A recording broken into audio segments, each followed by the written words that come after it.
Nope.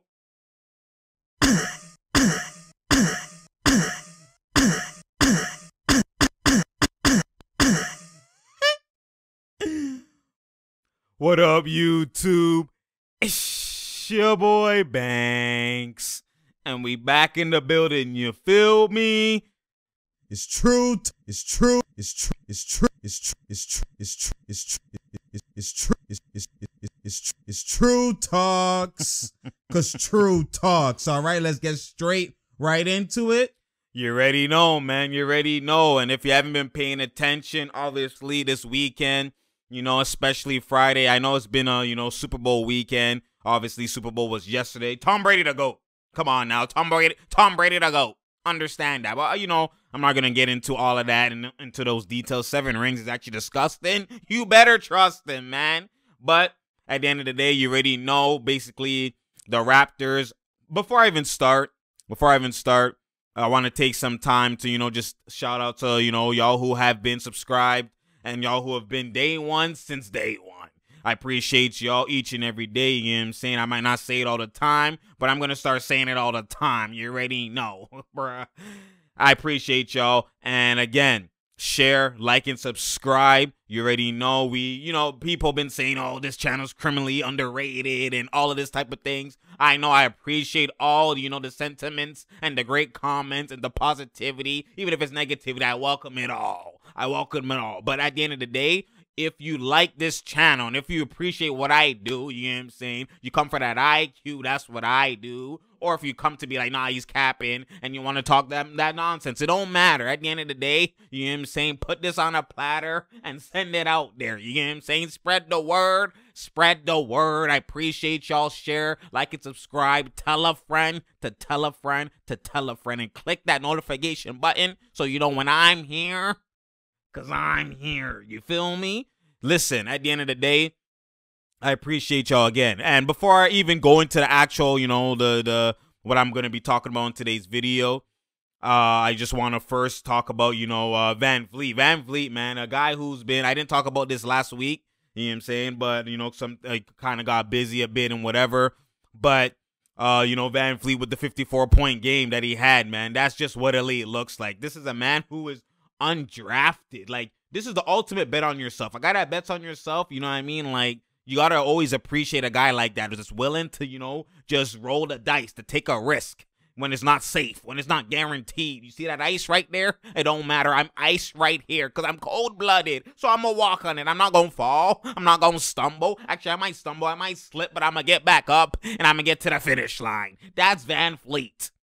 That's a guy you got to rate that type of mentality. You got to rate that type of stuff. So I appreciate him, you know what I'm saying? And the fact that he just made the Raptors player, Van Vliet, undrafted, a guy who scored 54 points, the most points in NBA history from an undrafted player, passing Moses Malone. Like, Moses Malone, like, that's elite, man. That's elite. He's in the history books. He's made a historic feat. So you always got to appreciate him because he used his historic feat to get those buckets. You get what I'm saying? So you got to love it at the end of the day. So I appreciate, Van Vliet. This is a guy that people were saying, oh, he wasn't good. Don't spend the money, this and that, or whatever the case. And I told y'all, he's the point guard for the future. He's a point guard for the future. He's not hella old. He's still got a lot. He's got a lot more to, to prove, a lot more to, well, not to prove, but a lot. Actually, he still has a lot more to prove because he wants to be an all-star. Remember, this is one of the, like, this man he hasn't been an all-star or anything like that, and he's actually doing these type of things. So he still has another elite he could actually go to. That's what I was saying. The Van Vliet money is actually going to be worth it because I could see him. Imagine, this is still with Lowry here. So imagine Lowry's not here, or Lowry's like, whatever that happens with Lowry. But now you look at it, and Van Vliet's the main guaranteed ball handler, point guard, all of that type of stuff. His points per game, production, his assists, everything's going to jump. His usage rate, everything is going to jump and is going to skyrocket. Maybe not OD, but it's still going to jump. So that's me. Like, Van Vliet hasn't even tapped into his full potential. So that's why I'm like, this is something where I'm like, you know what? This money is actually worth it because what point guard is Raptors actually going to get in free agency? If anything, get a wing or a big. That should be your priority. But actual point guard, like a Chris Paul type of elite point guard, like, you're not going to get that in free agency. You have to do bare trades. Like, Chris Paul and Van Vliet actually could end up being that type of point guard. You know what I'm saying? Like, this is someone you just got to bet on. You know, you got to reward him. So you bet on himself. Now he gets the rewards. You got to understand that. So I always, you know, love every time I see VanVleet go to work and just prove people wrong and prove the doubters wrong. I love it, man. I love it, man. And he didn't settle with the money. So that's something that's great. Obviously, not every game is going to be a 54, but the fact that he actually got that is great. It's great news, and, you know, you're excited to see that. So now we move past that, and, you know, we move on to what happened. Basically, this weekend was, you know, a back-to-back, you know, type of game with the Brooklyn Nets on Friday and then the Atlanta Hawks on Saturday. I'm going to talk about both of them. Obviously, you know what I mean, it's going to be hard to do breakdown fully, especially when, you know what I mean, it's kind of, you know, it's kind of 2 games back-to-back like that, and it's kind of a bit late, obviously, you know, because it's been Super Bowl weekend. And even then, I rarely will I do videos on Saturday. I will try, but most of the times, you know what I'm saying, it's harder to do that and do it on Sunday as well, you know what I mean? I'm going to go overtime for you guys. So, you know, I'm putting in that work. As you can see with a new mic, we putting in that work. You feel me? So, you know, we moving, we improving, and we grooving. So, anyways, you know, we just want to look at basically what happened with Friday. So, Friday, I know, obviously, it was kind of weird. It was a weird day because, you know, the whole COVID situation with Kevin Durant, you know what I mean? You know, he had to be, you know, not start the game the first time he came off the bench in his NBA career, which is crazy, obviously, but it obviously is an you know, unwarranted situation. So now he comes off the bench because he can't start because he's, you know, back there dealing with, you know, health and safety protocols. He's not available to play due to health and safety protocols. So what they were saying, basically, I think he was in contact or with a trainer who ended up later testing positive. So I don't know why they would now say, okay, KD, you could go out there when they fully didn't get the results back from that guy. Or maybe they got a negative test. And then because, you know, they do multiple tests, right? Maybe 3 tests. Maybe the first test came back negative. So they're like, you know, blast, go out there. So I'm thinking that's maybe what happened. I don't know. I don't know if they're capped, if they're just trying, you know, he's saying free me. I don't know what's going on. You know what I'm saying? But if I had to just assume, you know what I mean, how they moved with all of this wasn't clean. Did seem a lot of, you know, cap tackler out there. Did seem a lot of, you know, some type of finesse, and I don't know. But at the end of the day, the events kind of does look like, you know, he was maybe with a trainer. And I don't even know if they purposely made him go with a trainer. Like, so there's so many things that could have happened. So my brain kind of goes towards, and that's why you can see KD's kind of like, yo, free me. But, you know, the thing is, too, he also is negative. Like, there's a lot of things that aren't making sense. So let me just round it up fully. So basically, you know, they're saying he went with a trainer, like I said, and then him going with a trainer, basically, you know, that trainer now, I guess, tested maybe negative at first. They threw him back out there, like, you know, midway near the end, 4 minutes around there, 3 minutes around the first quarter. He now finally comes in. He plays, and he comes in, he plays the whole first half, and you can see he's out of rhythm. But even then, he did a couple of playmaking. I think he ended up having 6 assists or something like that. He was playmaking, and you can see his presence was there. And that's when they started to come back and all that type of stuff, because you can't, you know, double Kyrie. You can't double Harden with KD there. It changes the whole game plan of Nurse. And we'll talk about that later, especially in the fourth quarter. But now KD, obviously, you know, there's a matchup, you know, KD, Siakam's going to work before KD got there. KD's here. You know what I mean? I did like the aggressiveness from Siakam on KD. Scored, I think, 2 buckets on him, where I'm like, okay, good aggression, you know what I'm saying? But the team in general, as the Nets were kind of out of sync, they weren't in rhythm. It's just, especially when you're practicing with this guy, everything's like KD's coming, and all of a sudden, halt, he can't start. No, it's like, what are you talking about? And it's kind of, you can see they're kind of flustered, right? Not that it's an excuse, but you could just see the rhythm overall in general. Like, normally you could prepare mentally going into a game if you know the man's not playing. But to now stop it, and then he plays, and then in the third quarter now you take him out when they were doing the challenge for that fifth personal foul. Now they actually take him out, saying, nope, you know what, health and safety protocols, come out. You know, come out now. Nope, that's cap. Take him out. You know, nope, the guy tested positive now. The trainer, whoever. So it's like, bruh, like, so, but didn't he get in contact with bare players? So aren't they supposed, and the Raptors had a back-to-back, shouldn't the game be postponed? But for you not to have it postponed, and for you to be like, not to investigate, so you know what, every person he touched and everyone that was on the court that game, the Nets and the whatever players, because both teams played back-to-backs. The Nets played Philly the next day. Kyrie didn't play because of rest or whatever it was, right? But everyone else played, and they were all in contact with KD. You know what I'm saying? And the Raptors players played Atlanta, and they were all in contact with KD. So, or majority of them at least, because he played. It's not like he played pinch minutes. Once he came in, he played from the bottom half of the first and played the whole second and played like midway of the third. So he played a decent amount of minutes. It's actually taken the minutes he played. And there's a lot of people who are rotating in and out. And you know what I'm saying? So, like KD, yeah, he played 19 minutes. He played 19 minutes. So when you look at it from that perspective, he played 19 minutes. There's no way that you're looking at it where, oh, okay, those guys, you know, it's just they're free. Go ahead and play the next game. If it really was healthy and safety protocols, which I do, obviously it is, but if you're really doing it in depth and you're doing it justice, that means that, you know what I'm saying, clearly everyone KD it was in contact with on the court should not be able to play. But the reason why they're actually letting them play is because they're looking at it like, but KD doesn't have COVID. He can't play because he's in contact with that guy. But you're contradicting yourself, because if he's in contact with the trainer who tested positive, but yet he's negative because he had COVID already, you know what I'm saying? So he's negative and he's actually good.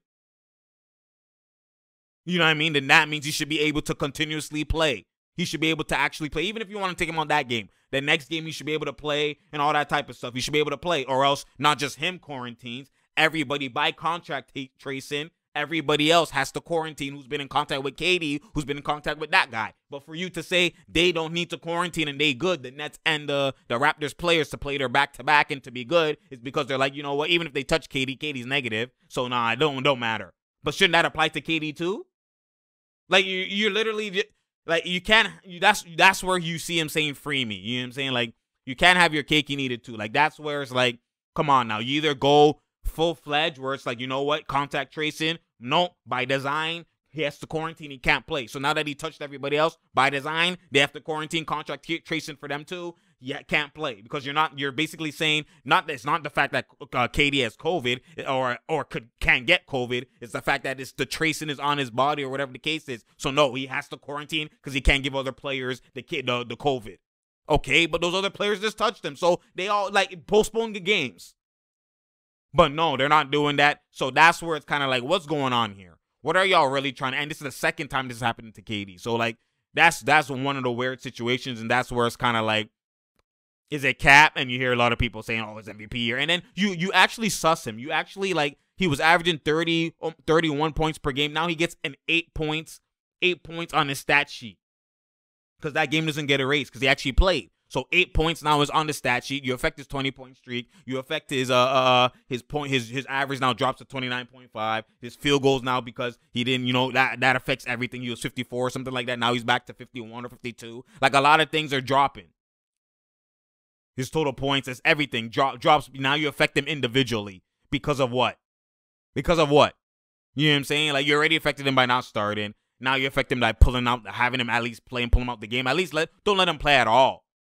But to, like, you just sussed him. OD. So it's like, obviously you don't want to see that. And then that affects just the game in general. So what I mean by that affecting the game, like what I was saying now, Nurse's game planning. Nurse's game planning for the first game, when you look at it, he kind of played normal for obviously the first part of the game, because he's not going to implement so much things in the first quarter, right?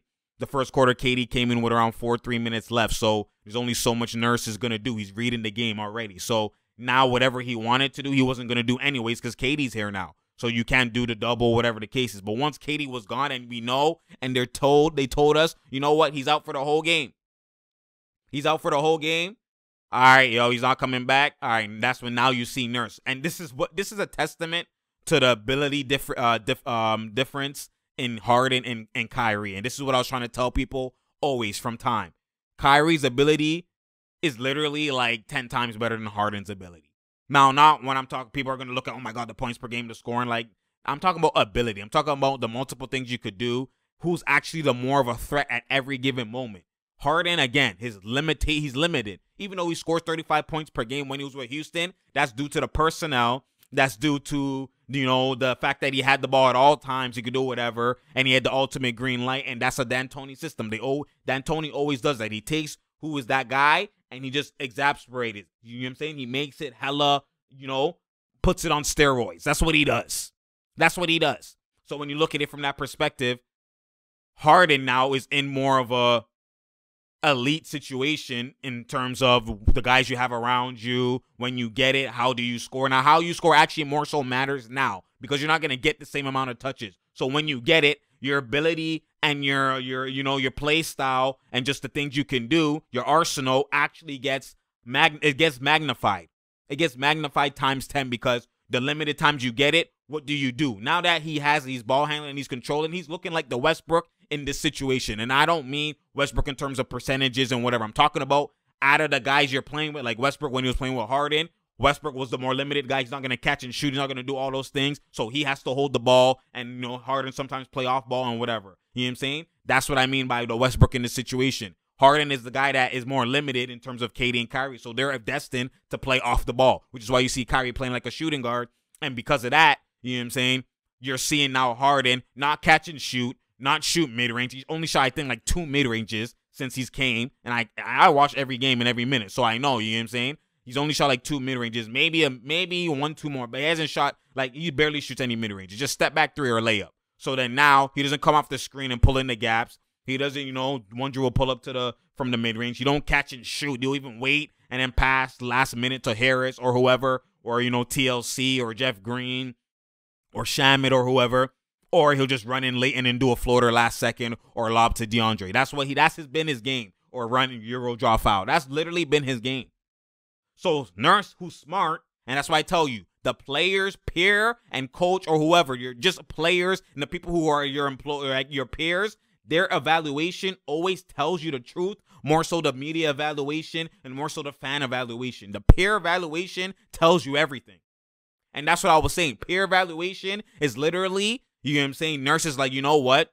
The guy who literally has shock value, the guy who could just depress your whole defense and just demoralize them and be like, oh my God, we can't guard this guy. And he could just literally dictate the pace, dictate momentum, dictate just the, you know, just influence the whole game. When he's getting buckets and when he goes off, it just changes the whole morale of the team and it just demoralizes everybody. Like that guy is Kyrie. It's not Harden. And because he can score in any way. So what we're going to do is anytime Kyrie gets the ball, we're going to double team. And that's what they started to do. Off pick and roll, they'll try and double team. They'll literally trap him even just when he's trying to ISO. Because he doesn't just score off picks. He can score in any ways. So he's literally unguardable and unlimited. That Nurse is like, this is the guy I need to double. Harden only got doubled when they screen. Right? So when he calls for the screen, like with the DeAndre or Jeff Green, they'll just double him. You know what I'm saying? So basically the man who's screening, the man who's guarding the screener, will just trap him on the pick and roll. They'll just trap him, and then he'll have to make a pass he can't pass to the guy rolling now. That cancels that because the guy on the weak side is helping. So now he's going to have to pass to a closer guy, and then everybody rotates back, and you're basically just canceling and killing time off the clock. You're not letting them, and you're forcing the other people to create out of those situations. So Harden, literally, if he gets no screen, he's not getting doubled. He's just being guarded tightly and being padded. So now he literally they're like, yo, we don't even need to double him all the time. He's not that much of a threat. He's a threat off the pick and roll. Let him do his step back threes. And that's why you see Harden not shooting as much. That's why he had limited shots and looks like he's hella passive. Is because he's forced to an unconventional type of way to play. He's forced to show ability. And he doesn't do that. He only scores off his step back three. And then blow by, you know what I mean? Go to the rim, draw foul, whatever. Euro, draw foul, floater, or whatever, or throw the alley, or then now he play makes off of that. That's Harden. Kyrie is a different breed, so you can see now because KD is out, Nurse is able to implement a game plan. You know, Nurse is the master of tricks. He's the master of unconventional things, doing things that coaches, you know, they have pride. A lot of these coaches are sometimes players or whatever. Like, they have pride, and you lock him up. Like, I'm not just double teaming every single time and doing this. And, like, Nurse don't care. He's just going to throw in whatever is able to work or that I know will work. That is IQ. That's his genius in his own coaching, right? Is that he's going to throw unconventional things. He's going to do things that most coaches might not do. He don't have pride. He's just doing whatever it takes. And that's what he's going to do. So Nurse just did it. I'm going to double Kyrie at all times. And that's why Kyrie only took, what, like 1 shot in the fourth quarter? And he only like 2 shots in the second half. Like, if it wasn't transition, he wasn't able to get a look because he literally was being chased around the whole time. And he could actually just fight through and still score. But it's like the other mans are so open. It's like you have to pass that. So when you look at it from that perspective, like Nurse was the one who dictated how this game was going to go. And once I see Nurse do that and when KD was out, I'm like, obviously, Raptors are going to win this game because Kyrie can't even get a shot off. You know what I'm saying? He can't even get a shot off. So when I look at it from that perspective, I'm like, you know what? Nurse's IQ is just, his IQ is flowing, man. His IQ is flowing. So now that just changed the whole trajectory of the game. Obviously, the up-tempo, bare times, there's no defense. Like what? There's no defense, especially with Siakam. Sorry, Siakam with length. Siakam normally defender with length, he struggles, but the principle and the scheme and, you know, their philosophy on defense for the Nets is we switch everything. So a lot of times the initial defender, let's say Jeff Green is guarding Pascal, and they switch, they're gonna have Kyrie on him. That's why he's able to just back down, spin. Like, it literally was an easy lemon squeezy game for Pascal. There was no type of contention or some type of, some type of, oh, I gotta fight through this. Like, it was just so easy. And it's not no knock on Pascal because he actually took advantage of that. There's no problem with that at all. That's great. That's what he's supposed to do. And that's good in its own right. But at the end of the day, I'm not gonna put too much stock into it because I look at what transpired. You know what I'm saying? If KD was there and he was doing the same thing nonstop, you know what I'm saying, then I would look more into what he did. But this is like, it's literally like, it's a deficiency and a straight advantage. Like, it's not even a contest. Like, when they switch and Kyrie's on him, he just spin easy. Like, it's just so easy. Come on now. Like, it's just so easy. So when you look at it from that perspective, I expected, like, what happened now, I'm like, nah, the Raptors have to win this. If they actually lose this, it would actually, I would have to ether them because, there's no way, especially with Nurse doing what he did, and then now there's no KD and all that type of stuff. Like, it's in your hands. And even when you look at it, they didn't even shoot the greatest. So basically it was Lowry and Siakam that shot the greatest. But the team in general, 50% from the field, 40% from 3, 85% from the, you basically did 50, 40, 85 as a team. That's disgusting. And that's what, the Brooklyn Nets obviously led up, especially without KD being there and just no presence, and just everything was just out of whack. And still they still shot 49% from the field still, even with all of this. Even with double teaming, they still shot 49% from the field and 41% from 3. They still did that. They still did basically 50-40. So when you look at it, it was more so a non-defensive contest. Obviously, defense in some situations, but it wasn't really any of that. You know what I'm saying? Lowry, obviously, he's trying to wow me, getting buckets when it matters. Boucher, I liked how he played, 17 points, 9 rebounds, and it was definitely just a great win in general and just a unconventional type of game. So I didn't put too much stock into it. I know a lot of people are like, oh my God, the big three, he's still able to cook. This more so was a testament to Nurse's IQ and Harden's lack of ability. Like, it's more so just the unwillingness, just the, it's not like he doesn't have, it's actually not even lack of ability. It becomes lack of ability, but when you look at it, he actually used to do mid-range and stuff like that. It's not like lack, just complete lack of ability. It's literally where it's like, you know what? It's actually like it's been so far removed from him, that ability, that he actually forgot it. It's like someone who, used to play so much, and then now you go back to the court and it's like, you're dribbling. It's like your palms are sweaty. You lose the ball. It's just, you're so rusty, and that you just don't even shoot a 3 you would normally shoot. That's what it looks like with Harden. It's literally a mental shift. It's literally, he doesn't even look at it. Like, he doesn't even look to do any of those abilities because of his, it's been so far removed. When he's been in Houston, he's been playing one way. He's been playing 3s, layups, analytics, 3s, layups at an all-time high, 3s and layups and draw fouls. And that's so, he doesn't even go to the mid-range. He don't even post. Like, bro, he just removed his ability. So now it becomes lack of ability because I don't see it. I don't see it. And the funny thing is, when he actually does take it, the mid-range once in a blue moon, he does make it sometimes.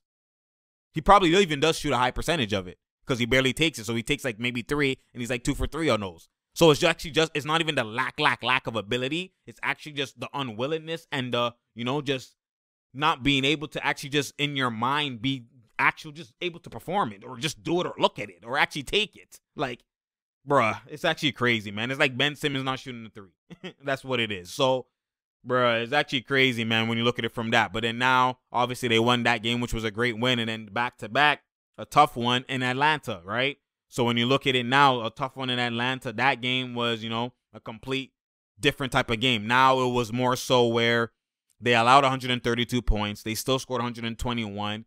And it was more so an up-tempo. It was still similar to Brooklyn Nets. Up-tempo, shoot a lot, shoot a lot. The Raptors didn't shoot the greatest. They actually shot 42%, which in this NBA is actually not good because, again, the Lakers, like I said, they're the #1 defensive team. I haven't checked recently, but, you know, it's only been a couple games, but it could change, whatever. But they are a top defensive team, and they allow, on average, 45% from the field. So just take that in. That's a #1, 2, 3, or whatever defensive team that allows 45% from the field. And 45% from the field as a team is actually great.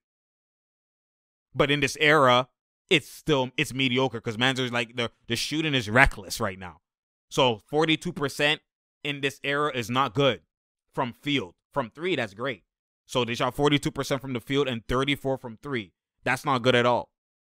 In this new, you know, this new NBA, especially right now, we're at an all-time high in scoring right now this year.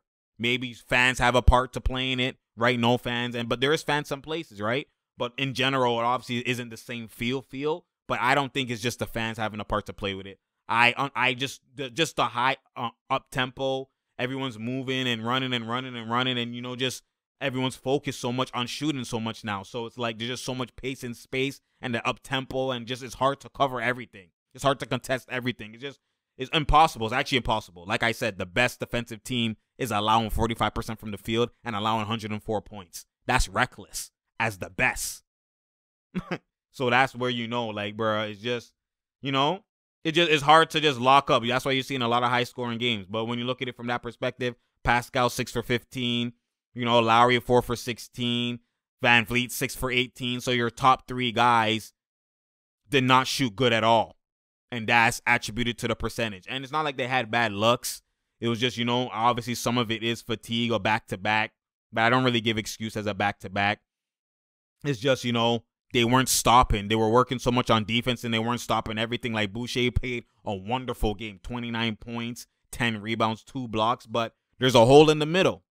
There's a hole in the middle, penetration, and now everyone's got to drop on the penetration. So now the three-point buckets they're allowing is chain reaction. They wouldn't have to help as much if they had, like, remember, like, they had the Gasol and they had the Ibaka rim protecting. They wouldn't have to help as much, right? They wouldn't have to help as much. And then that now chain reaction and perimeter defense also too. OG not being there for perimeter defense also is a factor as well too, right? When you look at it from that perspective. So, you know what I mean? Like, you got to look like OG not being there, all of that type of stuff. Like, OG's defense is elite. So when you look at it from that perspective, obviously that's part of it as well too, right? So, you know, just the perimeter defense isn't the greatest right now. Like, you look what the Hawks shot. You know what I'm saying? Obviously, Trae Young, they did great on Trae Young, 6 for 15. But he shot 14 from the free throw line, which is amazing, right? And he still had 13 assists. They did pretty good on Trae Young. He got hot near the end. But as a team, they shot 57% from the field. As a team, they shot 57% from the field. Like, that's reckless. That's actually reckless. You know what I'm saying? So, like, bruh, that's actually reckless. So when you look at it from that perspective, that's something that, you know, you credit the Hawks offense, but lack of defense again. And then 53% from the three-point line. 57% from the field, 53% from the three-point line, and 88% from free throw. These mans did 57, 53, 88. Like, bro, as a team, that's reckless, man. That's actually reckless. So when you look at it from that perspective, like, again, the defense wasn't the greatest. It's not that they played terrible defense, like I tell you. This up-tempo and then so many open shots, even, you know what I mean, just penetration. And it is obviously partly defense, but up-tempo, back-to-back, no OG. There's a lot of factors that are playing into it. Pascal now didn't like – I just don't like how at the end of the games, if he's not in it, if he's not playing well, even if he's playing well, he's just a non-factor at the end of the games. Like, his lack of ability just shows his lack of ability. So, Like, everybody else got to step up. Norm got to do more and all this. It's just, you know what I mean? It's just a chain reaction. It's just, like, it's so hard to consistently win when your number one option is so inconsistent. Like, that's what it comes down to. And I know a lot of y'all like, oh, you're beating a dead horse, Banks. You're beating a dead horse. You're saying the same thing and yada, yada, yada. It's just because I see Raptors fans all the time try to attribute and try to shift blame other directions when those things are only happening because this thing is happening. It's a chain reaction. So I don't look at, you know, fault C, fault D, fault, you know, all of that type of stuff. I look at fault A first. I put the blame on fault A because if fault A doesn't happen, a lot of these things don't happen. You can't, like, it's especially in basketball, you can't have something like, look at it like this. Most teams, and I say this all the time, most teams have, you know, problem C, problem D, problem B. Like, perfect example, like the Nets. The Nets have problem D, like in defense. They have defense happening sometimes that people say is a problem, right? They have rebounds sometimes that people saying a problem. They have all these other problems that are turnovers. They have that happening all the time, but still they're able to have a winning record and be a top team with those blatant, glaring deficiencies happening. Why? Because their number one guys are potent. Their number one guys are guaranteed. So you're even to absolve. That's what the number one guys, that's why they're so different. Number one options and top tier talent is so different that you're able to cure the deficiencies that your team actually has.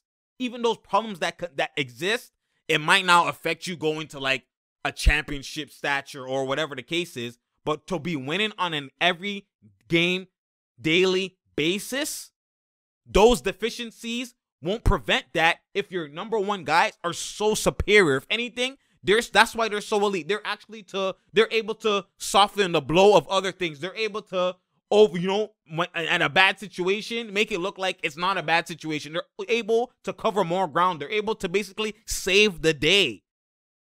That's why they're elite. That's why they're not regular guys. That's why they're irregular. But when your number one is not even doing close to what they're supposed to do, because normally when everything is a deficiency, you're like, nah, forget that. You rise your level of play to another tier, which is able to absolve all these deficiencies. But when your deficiencies are happening and you're not only at a higher tier, you're not only at your normal tier, you're even below the normal tier, now these things look so glaring. That's why now one game you win, one game you don't win, one game you win, one game you don't win, you win 2, you lose 3, you lose 4. Like, that's where the inconsistency happens because those deficiencies aren't going to get corrected. But you're not only having deficiencies in things that are supposed to be a deficiency due to no Gasol, whatever the case is, no Ibaka, whatever. But now the guy who's supposed to jump his level of play even ×2 is now underperforming ×2. So now you even have more deficiencies. Now you've taken another deficiency and added it to the pot of deficiencies, which is why now you get a losing record, which is now where you get lottery teams. You get all that. I'm not saying Raptors are a lottery team. That's not what I'm saying. But I'm saying that's where now you get a lot. That's the recipe in that pot for inconsistency. That's the inconsistency recipe. If you look on the textbook of inconsistency, that recipe right there is there. That's elite inconsistency recipe. That's what that is. If you want to cook inconsistency, if you want to cook that recipe is elite. That's the premium recipe for that. And that's what's happening. You know what I'm saying? So now you have Lowry has to step up. Boucher has to step up. And it's so bad that even when they do step up, they still might lose. Like, to just take it in, imagine Pascal was averaging 25. Let's say he was doing what Tatum is doing. He's averaging 25. He averaged 22.9 last year, right? He was even averaging 23.9 before the bubble, but he dropped the whole point because of his atrocious playing those 8 games when they came back, the seeding games, okay? So let's say he averages even the same, even if he averages above that, let's say 25, he improves a little bit. He averages 25 this year. And imagine you're getting production from Boucher. You're getting production from Powell. You're getting production from Lowry. Like, you see how much guys are averaging they have 6 guys averaging, you know, what's it called? They have 6 guys averaging, the only team with 6 guys averaging more than, 14 points per game or whatever it is. Imagine you have, now you add the Boucher, you have all of this production with your main guy averaging 24, 25. They would literally, it's their record right now, what? They're 10-13. They would literally be at worst 13-10. At worst. At worst. Easily. Easily. So when you look at it from that perspective, like that's why you'll keep hearing me preach, this is the reason, this is the reason, this is the reason. Like you're not able, those other things that you're looking at that are deficiencies aren't able to be solved. They have Aaron Baines on the roster.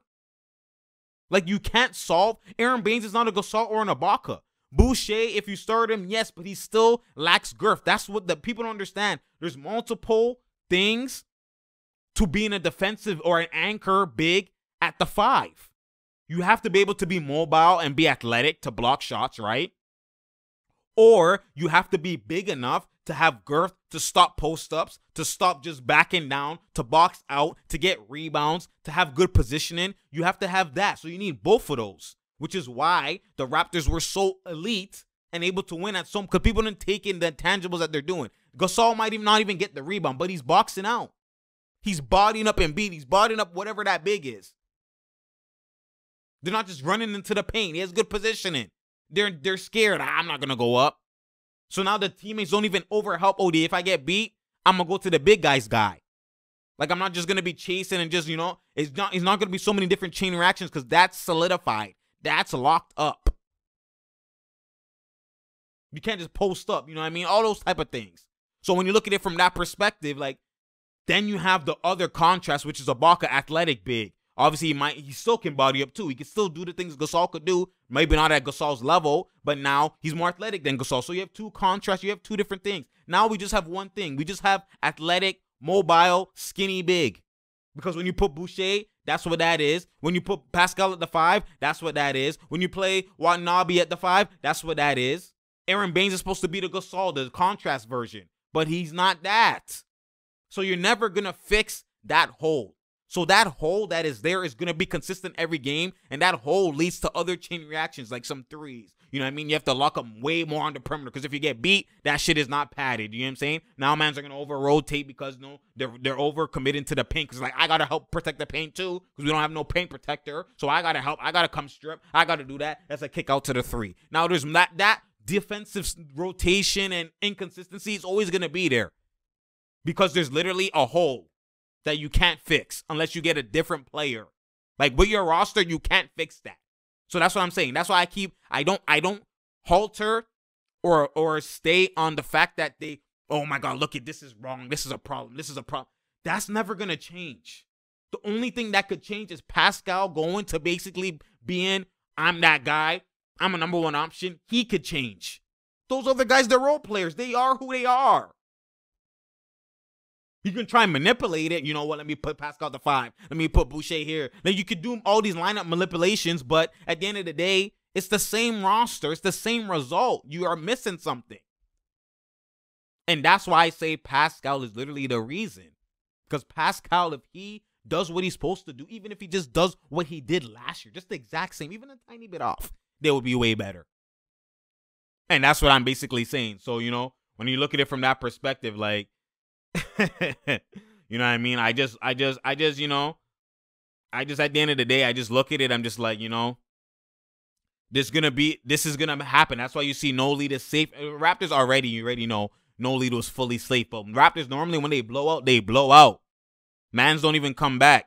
So the fact that mans are coming back, like they be up 10, come back, like literally, like you never know what, like, it's like, it's literally like what people are DMing me. You don't even need to watch the game until the last 5 minutes because the game's going to be dum, dum, dum. Like, it's going to be like this. You know what I'm saying? And then at the end of the 5 minutes, now you know, okay, whoever's up now is kind of, can they hold it? Like, that's what you kind of see. And that's a testament to, again, inconsistencies everywhere. From Pascal to the defense, to the lineup, to this, to, you know, so it's affecting everything. Offense, defense, everything. So that's what happens. Your role players are like, Powell's not supposed to average 20. Like, come on now. Like, it's going to be inconsistent because the reason you're scoring is this guy steps up, this guy, and this guy, and this guy, and this guy. So if now this guy steps up, now this, it's just so inconsistent. The consistency in this league is always the superstars and the stars. That's why they get paid that bread. You know what I'm saying? So this is why you see the results that you see. And that's just, it's just, calling a spade at the end of the day. That's what I'm doing. So you already know. I appreciate y'all at the end of the day. Let me know what what y'all think. Again, everything is everything when it comes down to that. Like, I'm hearing trade rumors for Lowry. Obviously, we see Derrick Rose got traded. You know what I'm saying? Let me know what y'all think about that trade as well, too, Derrick Rose. I think that the Knicks are going to now have an extra push because they did lack a lot at the point guard position. They lacked vision. They lacked just scoring, especially Peyton will score here and there. You know what I mean? And I like quickly off the bench. IQ. That boy IQ. You know what I'm saying? But, that's off the bench. We talk about starting point guard. Like, the fact that now you have Randall who's already eating. You have RJ Barrett who's playing good. You know what I'm saying? Mitchell and all that type of stuff. And you have a good, solid lineup. Like, having Derrick Rose, they could definitely make a jump. And now they're even more of a threat to the Raptors of the bottom seed of the East. You know what I'm saying? So, obviously that's a big addition. And I want to see Dennis Smith Jr., DSJ. I want to see him do good and get that opportunity. So obviously, you know what I mean? Like, I'm happy for him. I just hope the Pistons play him and they just do him justice. Don't trade for him just to not do nothing unless you flip him, and you know what I mean? But I just hope, because they obviously need PG as well too, and whatever the case is, a point guard. So, they obviously have the rookie and all that type of stuff, Hayes and all of that. But, you know what I mean? Like, he's in a situation where he has an opportunity now. I just want him to have an opportunity, and let's see what he does. You know what I'm saying? Let's see what he does, because you can't just be sitting on the bench. This is a man who was saying, I want to go to the G League bubble. Like, no. You don't belong in no G League bubble.